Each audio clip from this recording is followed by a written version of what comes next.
তাড়াতাড়ি গোসলটা সেরে অফিস যেতে হবে। ঠান্ডা ঠান্ডা পানির মাঝে সাবান দিয়ে গেচেং গেচেং করে গোসল করব। এই কে রে বাথরুমে? আরে মা, আমি আপনার মেয়ে পুষ্পা। আরেকটু সময় লাগবে। হ্যাঁ ম্যাডাম, আধা ঘন্টার মধ্যে পার্টি শুরু হবে, তাড়াতাড়ি চলে আসো। আচ্ছা, এখনো আধা ঘন্টা সময় আছে। পুষ্পা তো 10-15 মিনিটের মাঝে বেরিয়েই পড়বে। পানি তো ট্যাঙ্কিতে অনেক আছে, ততক্ষণ আমি বসে চিল করি। বাথরুমে শুয়ে থাকার মজাই অন্যরকম, কিন্তু এই পানি তোর কাছে পৌঁছাবে না পুষ্পা।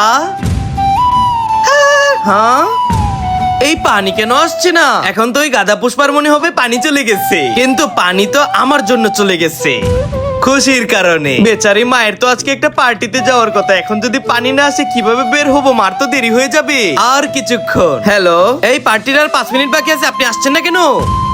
এই পুষ্পা এখনো বের হচ্ছে না কেন? পানি প্লিজ আসো। এই পুষ্পা, গেট খোলো, দেরি হচ্ছে কেন? মা, কখন থেকে পানি আসছে না। পুষ্পা, আমি টেকনিশিয়ান নিয়ে এসেছি, দরজা খোল। কিন্তু কল তো চালুই আছে, তার মানে এটা তো নাটক ছিল পুষ্পা।